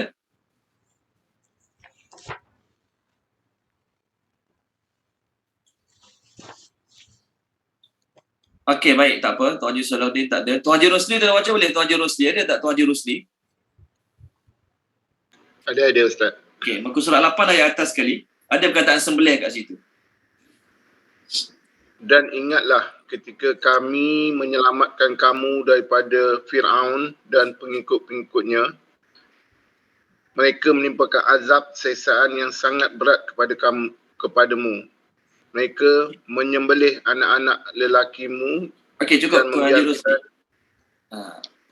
Ada perkataan menyembelih kan? Apa bahasa Arab dia? Yuzabbihuna tuzabaha. Okey, Tuan Haji Rosli, satu page lagi boleh? Tadi sembelih orang Zabaha sembelih orang. Sekarang zabaha sembelih lembu pula. Sembelih binatang. Muka surat 10 boleh? Tuan Haji Rosli, muka surat 10. Okey. Ayat 67. Kisah Baqarah dalam surah Baqarah. Muka surat 10 ayat 67. Dan ingatlah ketika Musa berkata kepada kaumnya, Allah memerintahkan kamu agar menyembelih seekor lembu betina.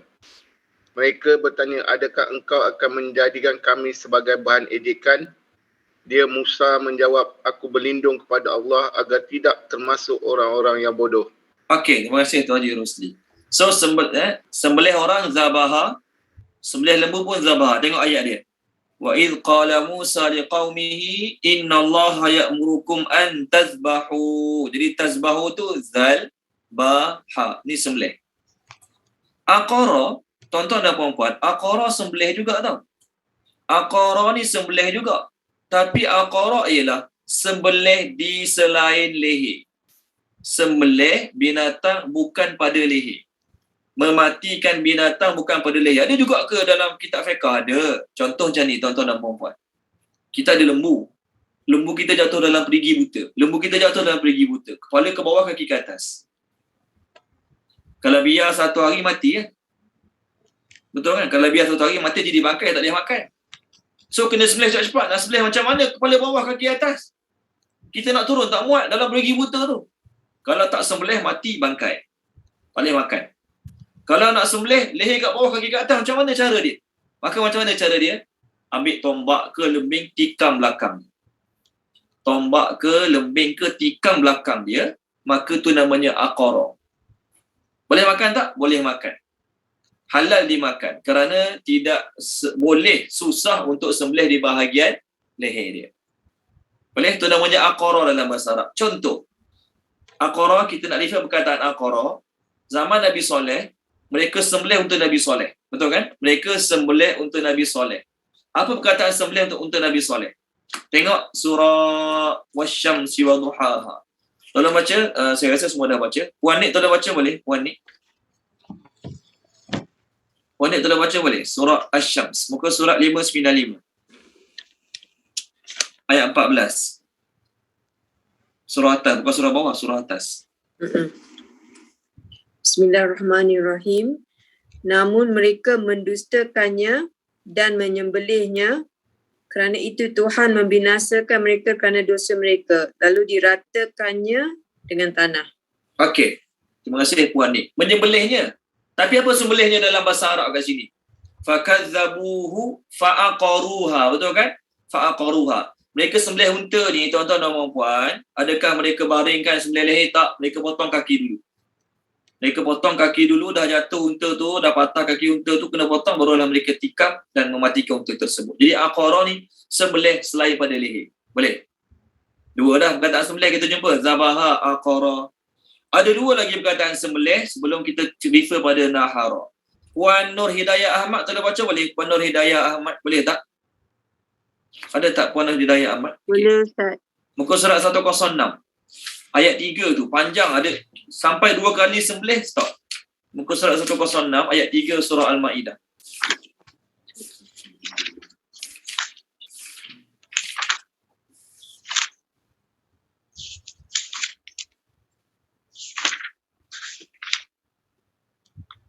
Ayat 206 ayat 3.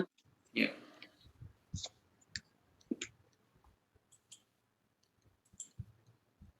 Ada dua je Ustaz.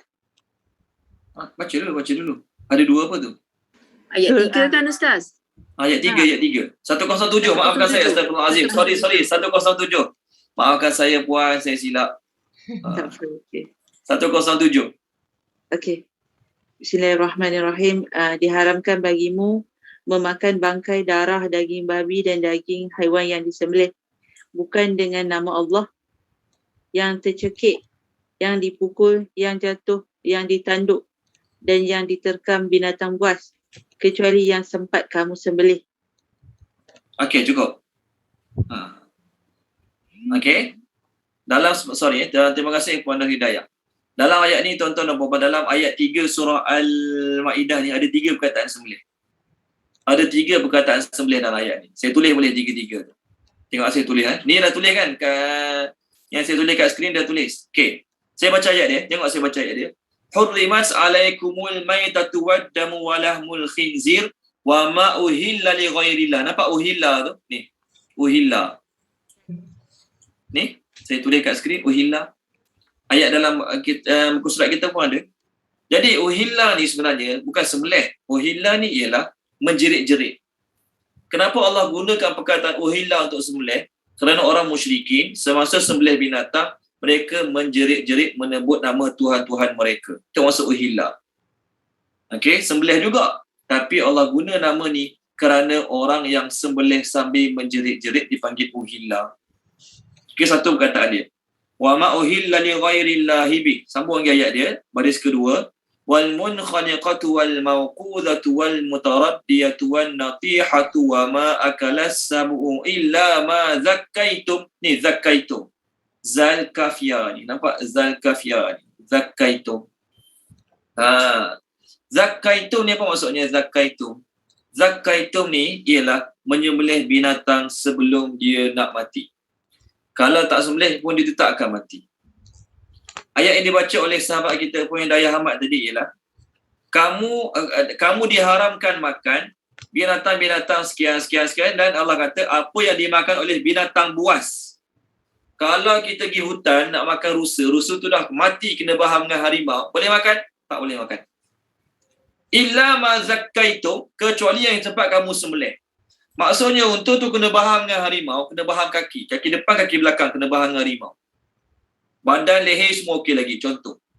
Boleh makan ke tak? Boleh sembelih ke tak? Nak tanya. Kalau harimau datang baham rusa tu, mati teruslah sampai dah tak ada nyawa dia. Boleh makan tak? Tak boleh. Hukumnya bangkai. Hukumnya adalah bangkai. Tapi kalau kita pergi memburu, harimau hanya sempat gigit kaki belakang, kaki depan. Leher okey lagi, kepala okey lagi, semua okey lagi. Harimau pun tengok kita, harimau pun lari. Contohlah, harimau tengok kita, harimau pun lari. Okey? Kita boleh makan tak rusa yang masih hidup tu? Boleh makan ke tak boleh? Rusa tu masih hidup lagi, kita boleh sembelih dan boleh makan tak unta tersebut? Rusa tersebut? Boleh. Namanya zakaya, zakaitu. Kita boleh sembelih dan boleh makan dengan 2 syarat. Ada 2 syarat. Apa ada 2 syarat tau, bukan sekadar boleh. Pertama, semasa disembelih kakinya meronta-ronta. Kakinya masih meronta-ronta.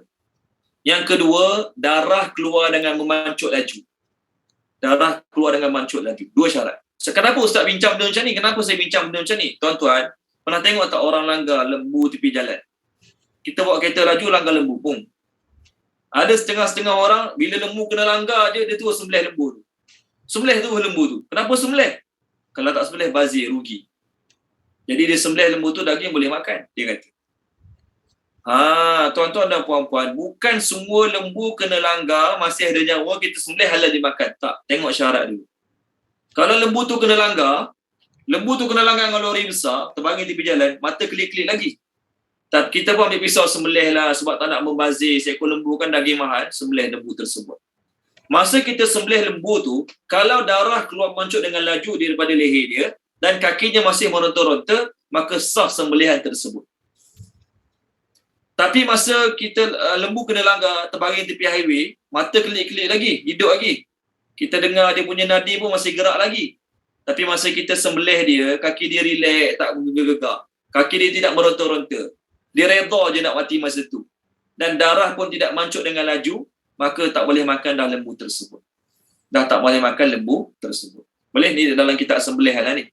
Tapi nak ceritanya, perbuatan menyembelih binatang yang kita nampak, kalau kita tak sembelih dia akan mati. Lembu yang kena langgar tepi highway tadi, kalau kita tak sembelih, memang sehari dua akan mati. Jadi kalau kita sempat sembelih, sebelum dia mati, namanya Zakaya. Itu sembelih binatang sebelum dia mati. Maksudnya kalau tak sembelih, dia akan mati juga. Boleh So yang kelima apa dia? Yang kelima, Nahara. Nahara ni apa dia? Nahara ialah menyembelih binatang yang leher panjang. Nahara ialah menyembelih binatang yang leher panjang. Apa dia binatang leher panjang? Unta, burung unta, angsa. Betul kan?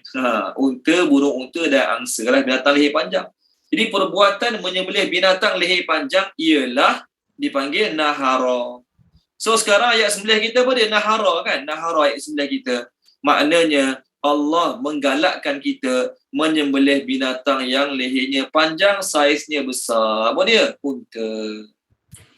Jelas Unta. Jadi dalam ayat ini, tanda syukur pada Allah ialah semayang satu.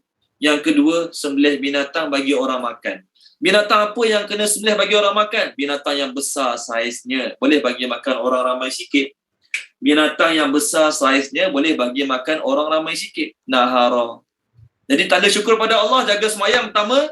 Yang kedua, bagi makan. Bagi makanlah yang terbaik yang kita boleh bagi. Gaji besar-besar bagi makan orang tepuk lekor je contoh. Walaupun dapat pahala juga, tapi bagilah makan makanan yang terbaik. Nabi Ibrahim ajar dalam bab layan tetamu. Contoh, kita nak bagi makan tetamu, nak bagi makan orang, bagilah makanan yang terbaik yang kita mampu. Tengok surah Az-Zariyat. Tolong baca boleh? Tolong baca surah Az-Zariyat ni, adab layan tetamu. Kita sebenarnya sedang bincang ayat tanda syukur, jaga semayang, bagi makan. So nak bagi makan, Allah nak galakkan kita bagi makan yang terbaik. Maka surat 521, boleh? 521, ayat 25 dan 26.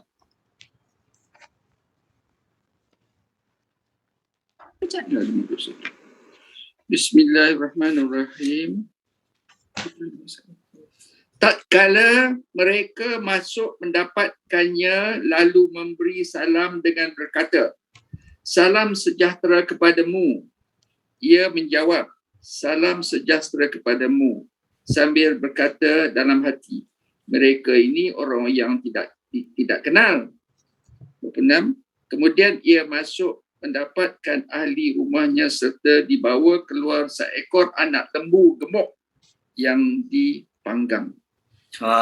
Tengok layan tetamu tak kenal. Terima kasih tuan. Tengok Nabi Ibrahim. Layan tetamu tak kenal ni. Sediakan untuk tetamu tak kenal daging anak lembu. Anak lembu ni daging dia lembut sikit. Bandingan daging bapak lembu dengan lembu dewasa, Okay. Dan juga yang gemuk. Maksudnya apa dia? Nabi Ibrahim nak ajar bagi makan orang benda yang terbaik. Nak bagi makan orang, besar pahala di sisi Allah. Dan nak bagi makan, bagilah makanan yang terbaik. Anak lembu gemuk nak bagi makan kat tetamu. So dalam ayat kita, Allah encourage kita, tanda kita syukur, jaga semayang yang pertama. Yang kedua, ada rezeki lebih. dah selesai bayar zakat, dah selesai nafkah anak isteri, nafkah mak ayah, ada rezeki lebih, nak tunjuk syukur pada Allah, sembelihlah binatang bagi orang makan. Ayat ni sebenarnya Allah nak encourage, bagilah unta. Tak dapat unta, sembelih ayam pun Alhamdulillah. Sembelih kambing pun Alhamdulillah. Ni sebab tu orang dulu-dulu dapat bonus, dapat gaji, tanda bersyukur. Apa dia? Sembelih binatang, jamu orang makan. Sembelih binatang, jamu orang makan. Habis tu Ustaz, saya tak pandai sembelih, bawa orang kedai makan boleh? Boleh. Maksud sembelih kat sini adalah memberi orang makan. Bukanlah mana nak beramal ayat ni kena beli ayam, kena sembelih sendiri. Kena beli kambing, kena sembelih sendiri. Bukan. Bawa orang pergi kedai makan, belanja orang makan pun dah termasuk tanda kita bersyukur pada Allah Subhanahu Wa Taala. Penutup ayat ni Allah kata inna sesungguhnya, sambung sikit lagi boleh. Inna sesungguhnya syani'aka orang yang membencimu. Syani'aka orang yang membencimu. Okey?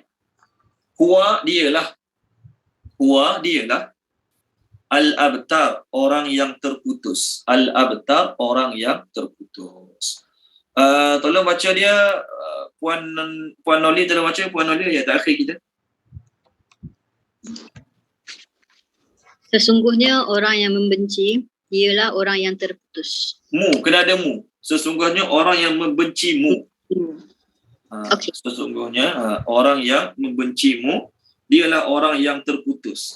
The one who will be cut off, or betul terjemah. Terputus apa? Terputus daripada rahmat Allah. Daripada ayat ni, ulama keluarkan kesimpulan, siapa sahaja yang buat perkara-perkara menyakitkan hati Nabi. Siapa sahaja buat perkara-perkara yang menyakitkan hati Nabi, dia tergolongan abtar. Kutuk Nabi, cela Nabi, maki hamun keluarga Nabi, maki hamun cucu cicit Nabi, maka dia termasuk golongan abtar. Maksud abtar, terputus daripada rahmat Allah Subhanahu Wa Taala. Siapa saja menyakitkan Nabi. Allah turunkan ini sebab apa? Sebab orang sakitkan hati Nabi. Orang panggil Nabi abtar, terputus keturunan, terputus daripada kebaikan-kebaikan Masjidil Haram, orang kutuk Nabi. Maka Allah kata, siapa yang benci engkau, kutuk engkau, merekalah sebenarnya terputus daripada rahmat Allah.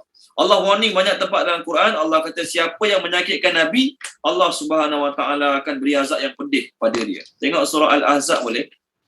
Tolong baca Dr. Osu surah Al-Ahzab. Surah Al-Ahzab, Allah warning orang-orang yang menyakitkan hati Nabi sallallahu alaihi wasallam. Ayat tu dekat dengan ayat innallaha wa malaikatahu yusalluna 'alan nabi. Muka surat 426 boleh 426 ayat 57 58. 426 ayat 57 58.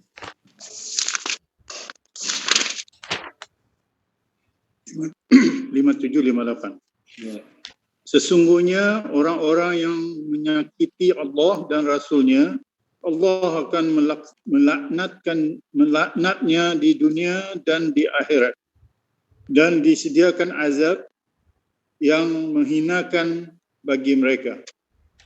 Terus? Dan orang-orang yang menyakiti orang-orang mukmin, lelaki dan perempuan, tanpa ada kesalahan yang mereka lakukan, maka sesungguhnya mereka telah memikul kebodohan dan dosa yang nyata. Okey. Terima kasih Datuk Osu. Allah kata siapa yang menyakiti Allah dan Rasul, kutuk Nabi, kutuk keluarga Nabi, kutuk isteri Nabi. Kalau kita bincang tajuk kenapa isteri-isteri Nabi tak boleh dinikahi setelah kewafatan Nabi. Betul kan? Kenapa isteri-isteri Nabi tak boleh dikahwini? Maksudnya Nabi dah meninggal. Bolehlah orang kahwin dengan bekas isteri Nabi tersebut, balu isteri Nabi tersebut? Tak boleh. Salah satunya inilah salah satu sebabnya. Perbuatan tersebut dianggap, dikira menyakiti Nabi SAW. Ini salah satu. Ada lagi 2-3 sebab lain. Okey? Mungkin kot sebab ni. Tun nak tanya Tun, kalau raja-raja kita, dia meninggal dunia, isteri dia masih ada, boleh dinikahi ke? Ke ada undang-undang tak boleh kahwin dengan isteri raja kat Malaysia ni? Tun, nak tanyalah. Dia kalau menikah ni, dia punya allowance tak dapat. Oh ya ke?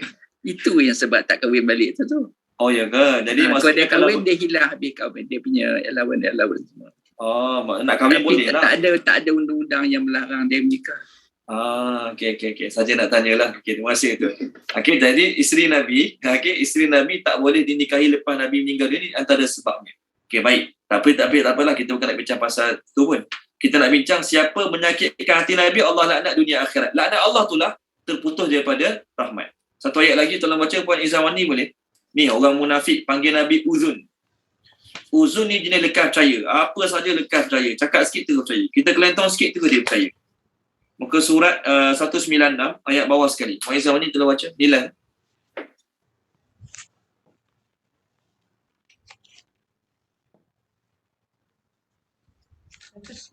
Ayat berapa Ustaz? 196 ayat 61. Surah At-Taubah. Ni orang munafik panggil Nabi Uzun. Okey. Bismillahirrahmanirrahim.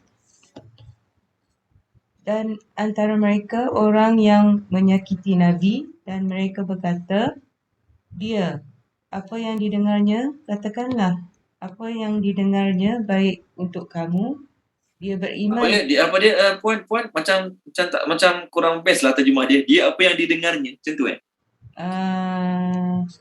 Dia dalam kurungan Nabi percaya atau apa yang didengarnya. Percaya tu poin dia. Terus.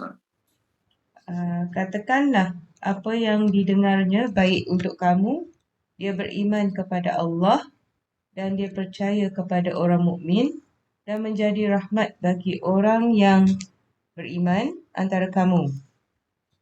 Dan orang yang menyakiti Rasul Allah, untuk mereka azab yang pedih. Okey, terima kasih Puan. Orang munafik. Okey, cerita dia macam ni. Orang munafik dia tak nak pergi perang Tabuk. Maka mereka create alasan. Reka-reka alasan. Bila mereka alasan, mereka cakap apa kat sama-sama mereka? Alah, Muhammad tu uzun. Ni bahasa Arab sebut uzun. Uzun tu maksudnya, boleh kata apa dia? He is lending his ear to every news.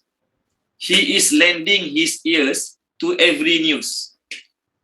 Bagilah alasan apa saja. Kelentong je, tipu je, reka alasan. Dia mesti percayanya. Mereka kutuk Nabi macam tu lah. Jadi mereka panggil Nabi tu uzun. Dia tu uzun. Kelentonglah apa saja. Bagilah alasan apa saja. Mesti dia percaya. Jadi orang yang panggil Nabi dengan panggilan uzun ni, maka Allah kata, dia telah menyakiti Allah dan baginya azab yang pedih.